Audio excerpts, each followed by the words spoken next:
राष्ट्रीय जनमत पार्टी के राष्ट्रीय अध्यक्ष जी मौजूद हैं और इस वक्त पूरे उत्तर प्रदेश में एक ही बात की चर्चा सभी की जुबान पर सुनी जा रही है कि आखिर क्यों नहीं सरकारी विद्यालयों की जो शिक्षा पद्धति है वो दुरुस्त होती है, बल्कि और बिगड़ने की स्थिति हो रही है। क्या लगता है आपको कि जिस तरीके से ये बात चल रहा है, ये कितना नुकसानदायक होगा छात्रों के लिए? देखिए, जैसा कि सरकार जो उत्तर प्रदेश सरकार ने अभी दिया कि हम लगभग 5,000 के समथिंग छोटे विद्यालय जो हैं, जो प्राथमिक विद्यालय हैं, कंपोजिट करने जा रहे हैं दूसरे विद्यालय के साथ। तो दूसरे विद्यालय जहाँ 50 की संख्या कम है, तो 50 संख्या काहे कम है, इस पे विचार नहीं करती पार्टी सरकारें। इस पे भी विचार करें आखिर में बच्चे 50 ही क्यों हैं।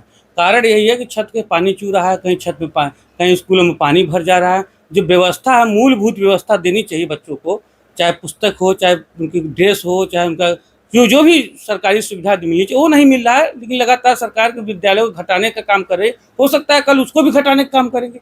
आज इस कंबाइंड कर रहे हैं उसमें, तो उसको भी पेंट कराएंगे, न उसकी व्यवस्था देंगे। उसमें ऐसा है बच्चे मुसीबत, मतलब ऐसा बच्चे बैठते हैं जैसे लगता है कि पानी चू रहा हो, कब वो छत गिर जाए, ऐसी जर्जर व्यवस्था में कई स्कूल हैं। आए दिन कल परसों मैंने पेपर पढ़ा तो कई स्कूलों में पानी भरे जो कि स्कूल बंद करना पड़ा। तो व्यवस्था, मूलभूत जो व्यवस्था है, वो व्यवस्था में सरकार कहीं ना कहीं लापरवाही कर रही है, या सरकार के जो शासन में जो अधिकारी बैठे वो लापरवाह हैं और पैसे का बंदर बाट कर रहे हैं, जिससे स्वास्थ्य जो शिक्षा व्यवस्था है हमारी लचर है।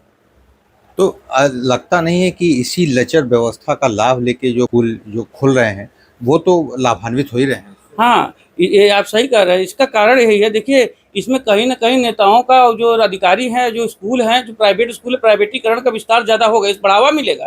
कारण है जब स्कूल में कोई भी बच्चे, कोई भी माँ-बाप अपने बच्चों को वहाँ क्यों पढ़ाएगा जहाँ छत गिर जाए, जहाँ पानी की व्यवस्था हो, जहाँ जहरीले जंतु हों वहाँ पे, तो वो डर के मारे वहाँ नहीं पढ़ाएँगे। तो कहीं न कहीं उनको तो बच्चों को अच्छे शिक्षा देना है, तो वो सरकारी छोड़ के प्राइवेट की ओर मुँह करेंगे। इससे प्राइवेट को बढ़ावा मिलेगा, प्राइवेट का उसमें उसमें फ़ायदा होगा। वो जब चाहे तब फीस बढ़ाएँ। तो मतलब सरकारी का मतलब क्या हुआ, सरकार हम लोग सरकार बना के देता है, जनता वोट देती है, तो सरकारी सुविधा के लिए देती है, स्वास्थ्य व्यवस्था के लिए देती है, शिक्षा व्यवस्था के लिए देती है, क्योंकि शिक्षा एक महत्वपूर्ण है।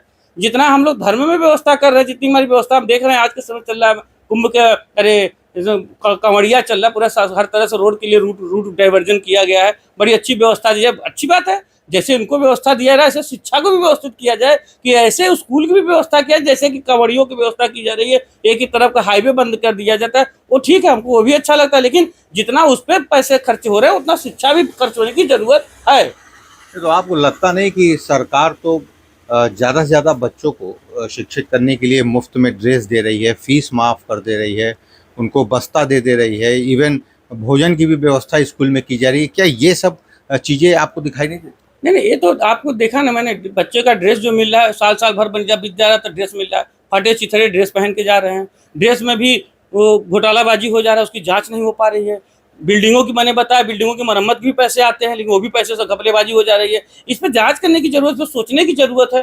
कहीं न कहीं हमारे ननिहालों को, हमारे बच्चों के साथ धोखा हो रहा है, उनकी शिक्षा को एक तरह से ध्वस्त किया जाए, मतलब सरकारी तंत्र इसमें सुचारू रूप से काम ही नहीं कर रही है। अब आज जो इन्होंने फैसला लिया है कि 50 बच्चे कम हुए हैं, तो इनके विचार करने चाहिए कि 50 बच्चे काहे स्कूल में आ रहे हैं, और भी बच्चे, क्योंकि जनसंख्या निरंतर हमारे लोग यहाँ बढ़ी हुई है। अब हर गांव में अब अच्छे बच्चे हैं, लेकिन क्या बच्चे प्राइवेट और क्यों रुक कर रहे हैं, रुक करने का कारण क्या है, इस पे कोई मंथन करने को तैयार नहीं है। इस पे भी समीक्षा होनी चाहिए, अधिकारियों को होनी चाहिए, मंत्री को होनी चाहिए, सरकार जो प्रदेश सरकार में शिक्षा मंत्री, उनको भी इस विषय पर सोचना चाहिए कि 50 बच्चे ही क्यों आ रहे हैं। अरे भाई 200 बच्चे, 400 बच्चे, गांव में बसें चल रही है प्राइवेट है, लेकिन बसों से बच्चे आ जा सकते, 4 किलोमीटर दूर जा सकते, क्या प्राथमिक विद्यालय नहीं जा सकते? आप सुविधा मुहैया नहीं करा रहे हैं। आप कहते हैं आप खाना दे रहे हैं बच्चों को, उसमें एक आलू, एक गोल्टी मसाला डाल के, उसमें भी घोटालाबाजी है।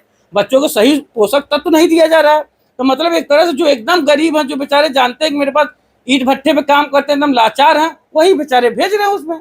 सक्षम आदमी नहीं भेजेगा, क्यों नहीं भेजेगा? अपने बच्चों के जान में कोई जोखिम डालेगा? जान जोखिम में डाले कोई बच्चों को नहीं पढ़ाएगा। सरकार की चिंता है, सरकार को सोचना चाहिए कि बच्चों का जान न जाए, हमारे ननिहालों का जान न जाए। इसलिए जितना भी बजट आता है उसकी सुंदरीकरण के लिए, विद्यालय के लिए, डिजिटलाइजेशन के लिए, कंप्यूटर के लिए, वो सब व्यवस्थित होना चाहिए। जब सुविधा मुहैया होगा तभी जाके वहाँ पे बच्चे पढ़ने जाएंगे, तभी संख्या भी बढ़ेगी। संख्या स्कूल घटाने से कोई सोल्यूशन नहीं निकलने वाला है। बहुत बहुत धन्यवाद सुनील जी, आपने समय निकाला और बात किया। मिर्ज़ापुर से TV 100 के लिए वीरेंद्र गुप्ता की रिपोर्ट।